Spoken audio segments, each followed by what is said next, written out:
Hey guys, welcome back. Joe here from 9 to 5. We're going to be talking about the 5 love languages. And you're probably wondering, why the heck is this financial channel and life, freedom focused channel is going to be talking about love languages? I'm not trying to come here for dating advice. Well, it does make sense. Let's get into it and kind of trust me along the way as we go through this presentation here. So overall, we're going to talk about the 5 love languages, how do they relate to finances, and where do I go to take the test? Because I think by the end of this, you're going to want to take the test. So the 5 languages are words of affirmation, quality time, acts of service, physical touch, and receiving gifts. So the first one is words of affirmation. So you're going to want to encourage people, affirm the, like what they're doing is the right thing. You're appreciating people, you're emphasizing their qualities, through the acts of communication and listening actively. That's a really good one right there, because the first 4 bullet points there are talking a lot of like what you are doing, like a lot of just words. But actively listening is when someone is talking to you and you are not trying to solve the problem or not trying to redirect the conversation or, wait to talk. You are summarizing what they're saying or agreeing with them or, acknowledging their emotions in that. Oh, I bet that was really tough for you. People that are a lot of like words of affirmation are big for them. They like active listeners.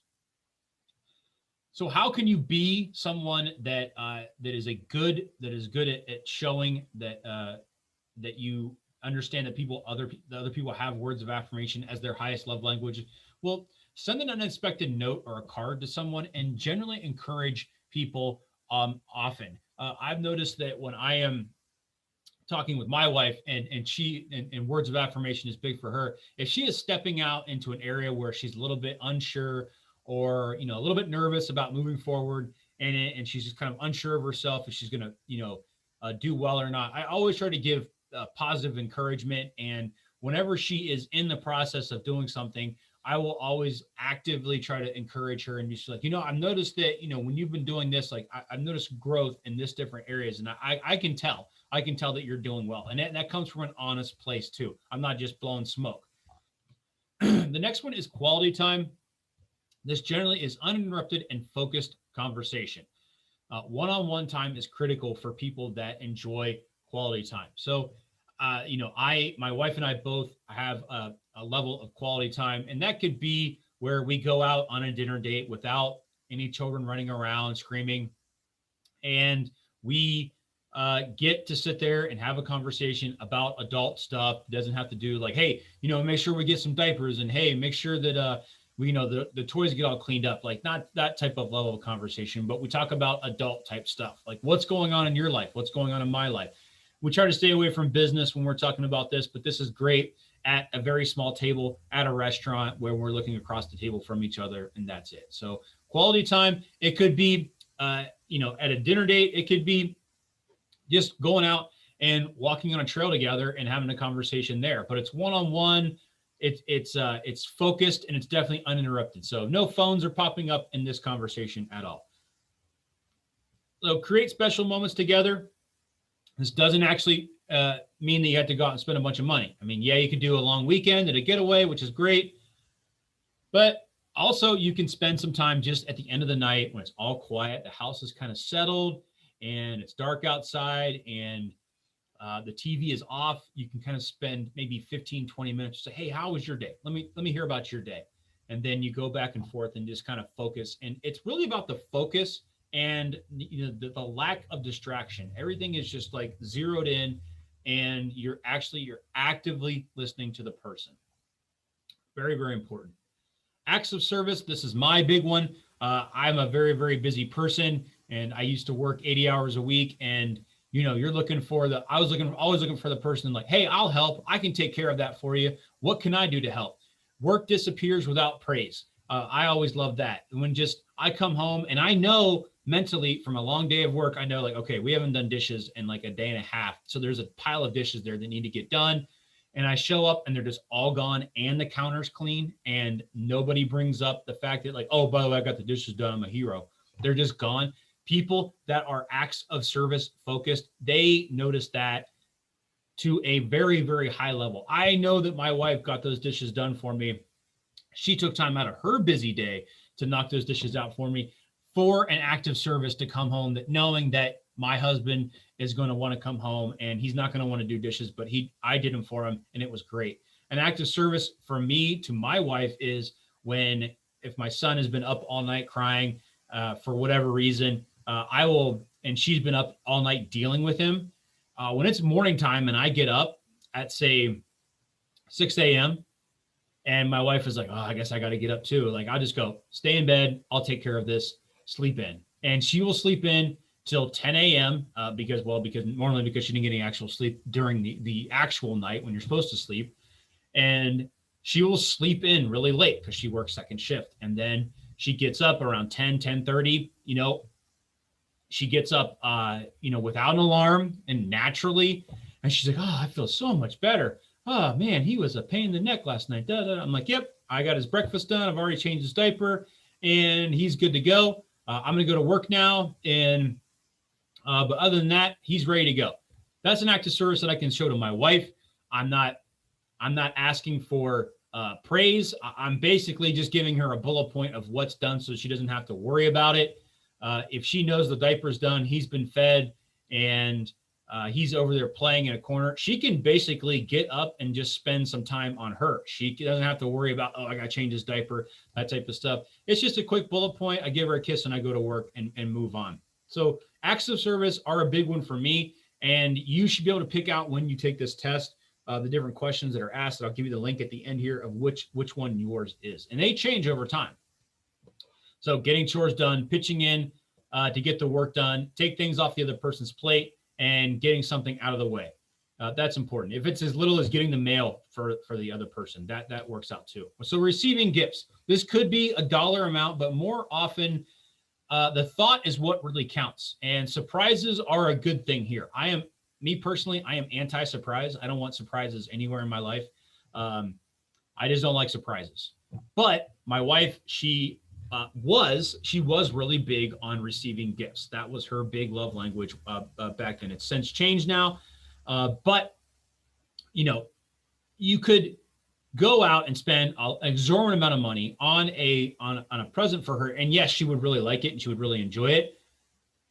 But it was kind of expected. It was her birthday. It was Christmas. But if I could get her something small, like flowers, or maybe a nice, like, small high quality chocolate that she could eat, or a nice quality coffee that she could drink. It was unexpected, just on a Tuesday. And I know that that's like her favorite thing. I know that she really, really liked that. And sometimes I have to be prompted to remember, I'm like, oh, I need to give her a gift at some point, because that's a big love language for her. Receiving gifts are almost the very bottom of my love language. I'm not a big gift person. If I didn't get anything for Christmas except for maybe a card, I would not be that disappointed. I mean, I would like to get something for Christmas, but I'm not really a big gift person. It's just like, if I need something, I go out and buy it.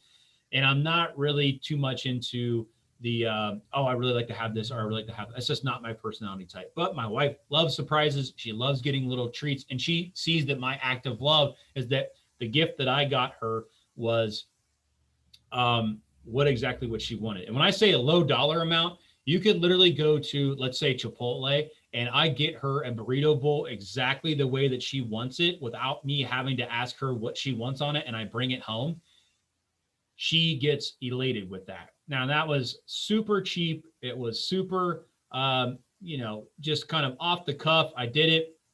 The fact that I brought her home dinner, she doesn't have to worry about cooking dinner for herself, and it's exactly the way that she wanted it. That's a home run in her book. So they don't have to be big, extravagant things, but surprises are definitely good. Small, unexpected gifts go a long way, like we talked about. And here's my example here. My wife, she does love fruit.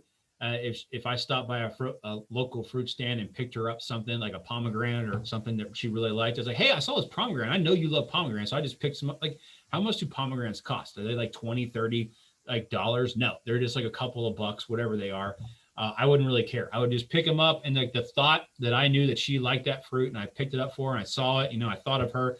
That's the whole point of it right there. It's the thought that really counts. So how does this relate to finances? Well, most people have like a top 1 to 2 love languages when they take this test. Some people might be extreme in one, but I think my wife and I were both.